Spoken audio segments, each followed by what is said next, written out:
Welcome to industrial ఈఎండే Telugu channel అండి.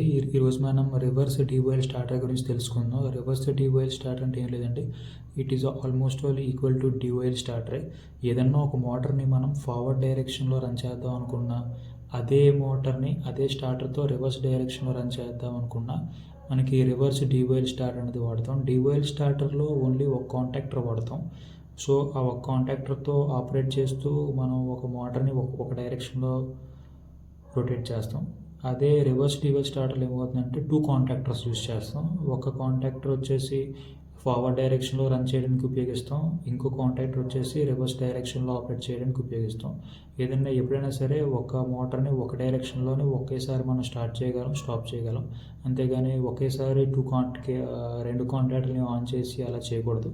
అలా చేసినట్టయితే రెండు ఫేజ్లు అనేవి కలిసి బ్లాస్ట్ అనేది జరిగే అవకాశం ఉంది.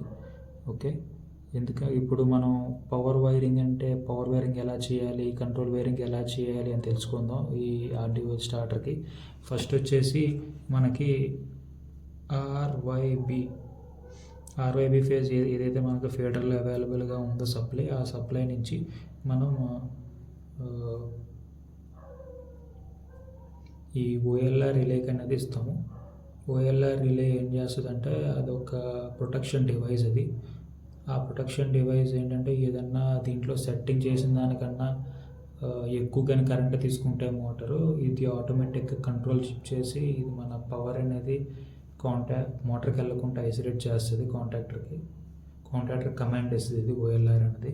నెక్స్ట్ వచ్చేసి మన మెయిన్ కాంటాక్టర్కి అనేది నెక్స్ట్ ఉంటుంది. ఓకే, ఈ కాంటాక్టర్ నుంచి యాజ్ యూజువల్గా మన మోటార్కి సప్లై వెళ్తుంది అన్నమాట. ఓకే, ఇది వచ్చేసి మన కాంటాక్టర్ని K1తో, ఎందుకంటే దీంట్లో 2 కాంటాక్టర్స్ యూజ్ చేస్తాం కాబట్టి దీంట్లో K1 అనేది డినోట్ చేస్తాను. ఫస్ట్ అనేది ఆర్వైబి సప్లై ఉంది, 3 ఫేజ్ సప్లై, 415 వోల్ట్ సప్లై ఇది. ఓకే, ఇక్కడ నుంచి ఫస్ట్ ఓఎల్ఆర్కి వెళ్తుంది. ఓఎల్ఆర్కి ఎందుకంటే ఏదన్నా ఈ మోటార్ అనేది దీని డిజైన్డ్ ఫుల్ లోడ్ కన్నా ఎక్కువ తీసుకుంటే ట్రిప్ అవ్వడానికి. నెక్స్ట్ ఇది కాంటాక్టర్ అండి. ఈ కాంటాక్టర్ అనేది మనం ఆన్ ఆఫ్ అనేది చేయగలుగుతాం ఇప్పుడు కంట్రోల్ వైరింగ్ ఉపయోగించి. దాని తర్వాత ఈ మోటార్కి అనేది సప్లై వెళ్తుంది. నెక్స్ట్ వచ్చేసి ఇది ఆర్డిఓ స్టార్టర్ కాబట్టి దీంట్లో ఇంకో కాంటాక్టర్ కూడా వాడతాం దీంట్లో.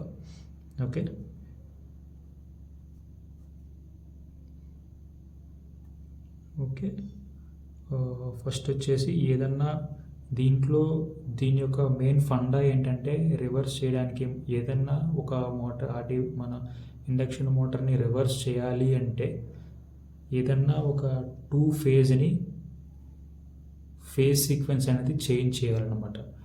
ఐదర్ ఇన్పుట్లో అయినా చేంజ్ చేయొచ్చు, లేకపోతే మోటార్ టెర్మినల్స్ దగ్గరైనా చేంజ్ చేయొచ్చు. అంతేగాని రెండు పక్కల ఒకేసారి చేంజ్ చేయకూడదు. ఓకే, ఏదన్నా సరే ఒక మోటార్ రివర్స్ డైరెక్షన్లో తిరగాలి అంటే ఏదన్నా 2 ఫేజ్లు ఇంటర్చేంజ్ చేయాలి. ఓకే, సో అదే మనం కాంటాక్టర్ ద్వారా చేస్తున్నాం అనమాట. కాంటాక్టర్ ద్వారా ఏం చేస్తున్నాం, బి ఫేజ్ నుంచి వచ్చిన సప్లై అనేది ఇదే ఫేజ్కి ఇచ్చి ఇదే ఫేజ్ నుంచి మళ్ళీ అదే ఫేజ్కి ఇస్తున్నాం. బి ఫేజ్ నుంచి తీసుకొని మళ్ళీ బి ఫేజ్కి సప్లై ఇస్తున్నాం. నెక్స్ట్ వచ్చేసి ఏదైనా 2 వైర్స్ మనం ఇంటర్చేంజ్ చేయాలన్నాం కదా, మనం ఆర్వై అనేది ఇంటర్చేంజ్ చేద్దాం. సో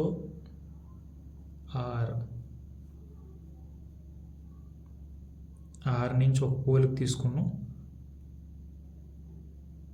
వై నుంచి ఇంకో పోల్ తీసుకున్నాం. ఓకే, ఆర్ నుంచి మిడిల్కి వచ్చింది కదా, సో ఆర్ నుంచి వైక్ అనేది మనం సప్లై కలిపాం. ఏదైతే మనం బి ఫేజ్ నుంచి తీసుకున్నామో ఆ బి ఫేజ్ నుంచి తీసుకున్నది ఆర్ ఫేజ్కి ఇద్దాం. అంటే ఇప్పుడు మనం ఏం చేసాము, బి ఫేజ్ అనేది యాజ్ ఇట్ ఈస్గా ఇచ్చేసాము. ఆర్వై ఫేజ్ తీసుకున్నది కాకుండా ఆర్ ఫేజ్లో ఏదైతే తీసుకున్నామో అది మనం వై ఫేజ్లో కనెక్ట్ చేసాము. వై ఫేజ్లో ఏదైతే మనం సప్లై తీసుకున్నామో కాంటాక్టర్ అవుట్పుట్ నుంచి ఆర్ ఫేజ్కి ఇచ్చాం. అంటే ఆర్వై టెర్మినల్స్ని మనం ఒక కాంటాక్టర్ ద్వారా రివర్స్ చేసాం. ఇప్పుడు మనం పవర్ వైరింగ్ అనేది చూద్దాం. కంట్రోల్ వైరింగ్ అనేది చూద్దాం. కంట్రోల్ వైరింగ్లో ఇది ఎప్పుడు ఆపరేట్ చేయాలి, ఇది ఎప్పుడు ఆపరేట్ చేయాలి అనేది మనం తెలుసుకుందాం. ఇప్పుడు ఎలా వైరింగ్ చేస్తే మన కంట్రోల్లో ఉంటుందో ఇప్పుడు కంట్రోల్ వైరింగ్ ద్వారా తెలుసుకుందాం అనమాట. ఓకే, యాజ్ ఇట్ ఈస్ మనకి ఫేస్ సప్లై ఉంటుంది. ఫేస్ సప్లై కావాలి మనకి. ఈ ఫేస్ సప్లై నుంచి ఏదన్నా ఒక ఎంసీబీ ఐసోలేషన్ పెట్టుకుందాము. ఈ ఎంసీబీ ఐసోలేషన్ నుంచి ఇక్కడ ఒక స్టాప్ పుష్ బటన్ ఏదన్నా ఎమర్జెన్సీలో ఈ ఎమర్జెన్సీని ప్రెస్ చేయగానే మనకి ఈ మొత్తం ఈ మోటార్ అంతా ఆగిపోవాలి కదా. ఆ సెటప్ కోసం ఫస్ట్ మనం స్టాప్ పుష్ బటన్ అనేది ఇస్తాము. ఈ స్టాప్ పుష్ బటన్ అనేది మ్యాక్సిమం మష్రూమ్ టైప్ ఉపయోగిస్తాం. మష్రూమ్ టైప్ ఎందుకంటే ఒకవేళ మష్రూమ్ టైప్ ఉంటే హెడ్ ఉంటే అది మనం ప్రెస్ చేస్తే అది మళ్ళీ మనం రిలీజ్ చేసేంత వరకు అది ఎన్వోలోనే ఉంటుంది. ఓకే, దాని తర్వాత ఓఎల్ఆర్కి ఇస్తాం. ఓఎల్ఆర్ ఎన్సీ వాడతాం. ఓఎల్ఆర్ ఎన్సీ అంటే ఇది ఒక మ్యాక్సిమం అన్ని ఓఎల్ఆర్స్ 95-96 టెర్మినల్స్ ఉంటాయి. ఆ నెంబర్ టెర్మినల్స్కి వాడతాం. 95-96 అనేది ఇది ఒక ఎన్సీ టెర్మినల్ అది. ఓకే, ఇది వచ్చేసి దాని తర్వాత ఇక్కడ ఎన్ని కాంటాక్టర్స్ ఉన్నాయంటే మనకి 2 కాంటాక్టర్స్ వాడుతున్నాం. ఒక కాంటాక్టర్ వచ్చేసి ఫార్వర్డ్ డైరెక్షన్లో రన్ అవ్వడానికి, ఇంకో కాంటాక్టర్ వచ్చేసి రివర్స్ డైరెక్షన్లో రన్ అవ్వడానికి. ఓకేనా, ఇది వచ్చేసి స్టార్ట్ పుష్ బటన్.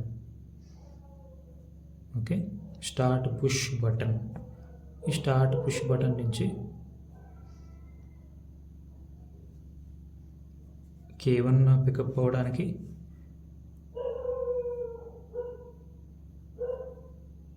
నెక్స్ట్ ఇంకో స్టార్ట్ పుష్ బటన్.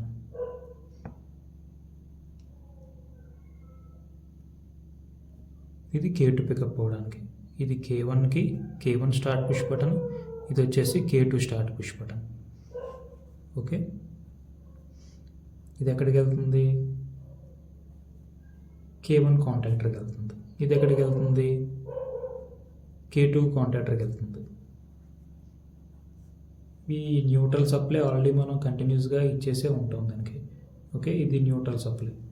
ఓకే, ఎప్పుడైతే మన ఎంసీబీ ఆన్లో ఉండి పుష్ బటన్ అనేది రిలీజ్లో ఉండి ఓఎల్ఆర్ అనేది హెల్తీగా ఉండి ఎన్సీలో ఉండి నెక్స్ట్ ఇక్కడ వరకు సప్లై వస్తుంది కదా, ఇక్కడ నుంచి స్టార్ట్ పుష్ బటన్కి వస్తుంది. ఎప్పుడైతే మనం స్టార్ట్ పుష్ బటన్ ప్రెస్ చేసామో K1 సప్లై అనేది ఇది ఒకటే, ఈ రెండు. ఎప్పుడైతే ఇది మనం దీనికి 230 వోల్ట్స్ మనం ఇప్పుడు 230 వోల్ట్స్ అనుకుందాం. ఈ కాంటాక్టర్ కూడా 230 వోల్ట్స్తో ఆపరేట్ అయ్యే కాంటాక్టర్నే మనం తీసుకోవాలి. మనం ఏదైనా తీసుకోవచ్చు. మార్కెట్లో చాలా types of contractors coil supplies ఉంటాయి.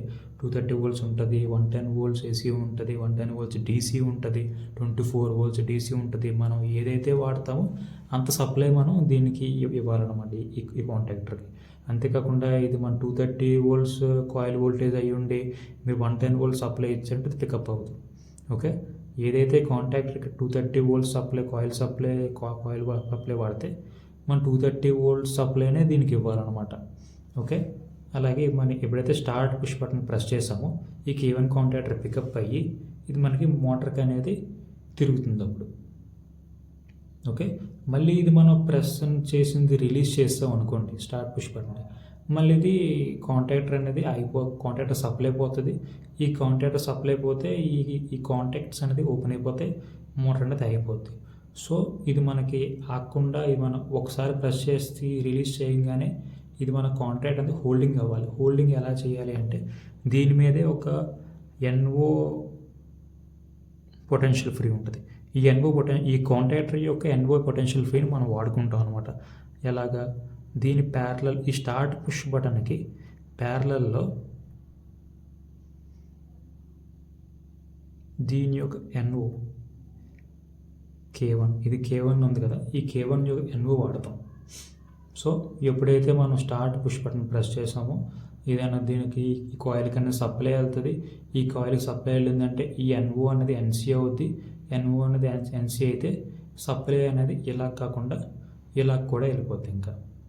సో ఇది రిలీజ్ చేసినా సరే ప్రాబ్లం లేదు. సప్లై అనేది ఇలా వెళ్ళి ఇది ఎలాగే NC అయిపోయింది కాబట్టి NC నుంచి కాంటాక్టర్ క్లోజ్ అయ్యి ఈ కాంటాక్ట్స్ అనేది క్లోజ్ అయిపోయి మన మోటార్ అనేది తిరుగుతుంది అనమాట ఒక డైరెక్షన్లో. ఇప్పుడు ఇది ఎలా పనిచేస్తుంది, K2 సప్లై ఎలా పనిచేస్తుంది? K2 కూడా సేమ్. K2 ఎలాగా, K2 అనేది పుష్ బటన్ ప్రెస్ చేస్తే ఈ K2 అనేది కాంటాక్ట్ అనేది రిలే అనేది పికప్ అవుద్ది. సో ఆ టైంలో ఈ కాంటాక్టర్ అనేది ఈ కాయిల్ అనేది ఛార్జ్ అయ్యి ఈ యొక్క కాంటాక్ట్స్ అనేవి దగ్గరికి జరిగి ఇది మనకి సర్క్యూట్ అనేది క్లోజ్ అయ్యి మోటార్ అనేది ఇంకో డైరెక్షన్లో తిరుగుద్ది. ఇంకో డైరెక్షన్లో ఎందుకు తిరుగుద్ది? ఎందుకంటే మనం దీనికి ఫేజ్ సీక్వెన్స్ అనేది చేంజ్ చేసాం. ఈ కాంటాక్టర్ ద్వారా ఆర్ ఫేజ్లో వచ్చే సప్లైని మనం వై ఫేజ్లో ఇచ్చాము.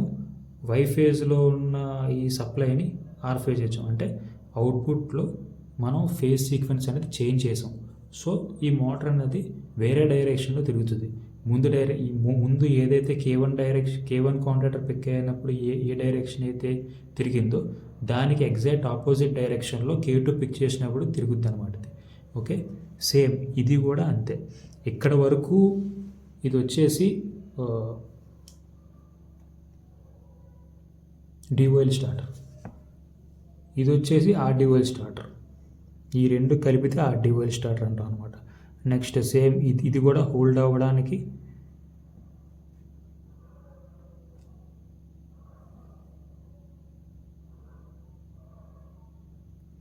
K2 NO అనేది వాడతాం. దీని యొక్క NO అనేది ఇక్కడ వాడతాం. ఎప్పుడైతే ఇది ప్రెస్ చేసామో ఇది కాంటాక్టర్ పికప్ అవుద్ది. ఈ కాంటాక్టర్ పికప్ అయిన తర్వాత దీంట్లో కూడా ఒక పొటెన్షియల్ ఫ్రీ ఉంటుంది, NO టెర్మినల్. ఈ NO టెర్మినల్ అనేది NC అవుద్ది. సో కాయిల్ సర్క్యూట్ అనేది దీని ద్వారా క్లోజ్ అవుద్ది. నెక్స్ట్ మనకు తెలుసు, ఒకవేళ ఈ రెండు పుష్ బటన్లు ఒకేసారి ప్రెస్ చేస్తే ఏమవుద్ది, ఈ ROY అనేది షార్ట్ అయిపోయి ఇది మొత్తం ఫైర్ ఇన్సిడెంట్ అయ్యే అవకాశం ఉంది. సో ఎప్పుడు కూడా ఒక మోటార్ని ఒక కాంటాక్టర్ మాత్రమే పికప్ చేయాలి, ఒకేసారి రెండు కాంటాక్టర్స్ పికప్ చేయకూడదు. సో మనం ఇక్కడ ఇంటర్లాకింగ్ అనేది చేయాలన్నమాట. ఇంటర్లాకింగ్ అనేది ఎలా చేయాలి అంటే ఈ K1లో NOనే కాకుండా NC టెర్మినల్ కూడా ఉంటుంది అనమాట. దీంట్లో ఈ NC టెర్మినల్ అనేది ఇక్కడ పెడతాం. K1 కాంటాక్టర్కి సిరీస్లో K2 యొక్క NC టెర్మినల్ వాడతాం. అలాగే K1 యొక్క కాంటాక్టర్లో K2 కాంటాక్టర్లో K1 యొక్క NC టెర్మినల్ అనేది వాడతాం. ఇలా అవడం వల్ల ఏముంటుందంటే ఈ NC ఎప్పుడు NO అవుద్దంటే ఎప్పుడైతే ఈ కాంటాక్టర్కి సప్లై వెళ్ళిందో అప్పుడు ఈ NC అనేది NO అయింది. సో ఇక్కడ ఎవరైనా ఇక్కడ నుంచి స్టార్ట్ పుష్ బటన్ ప్రెస్ చేసినా సరే ఇక్కడ వరకు వచ్చి ఆగిపోతుంది సప్లై, ఇక్కడ వరకు వెళ్ళదు. ఎందుకంటే ఈ కాంటాక్టర్ పికప్ అయి ఉంది కాబట్టి. ఈ కాంటాక్టర్ పికప్ అయి ఉన్నంత వరకు ఈ NC అనేది NOలో ఉంటుంది. NC అంటే నార్మల్లీ క్లోజ్డ్, NO అంటే నార్మల్లీ ఓపెన్. ఈ నార్మల్లీ క్లోజ్డ్ కాంటాక్ట్ అనేది నార్మల్లీ ఓపెన్ కాంటాక్ట్ అయిపోద్ది. ఎప్పటి వరకు ఈ K2 కాంటాక్ట్ అనేది పికప్లో ఉన్నంత వరకు ఈ K1 అనే కాంటాక్టర్కి సప్లై వెళ్ళనివ్వదు అసలు. సో దీన్నే ఇంటర్లాకింగ్ ఆఫ్ కాంటాక్టర్స్ అంటాం.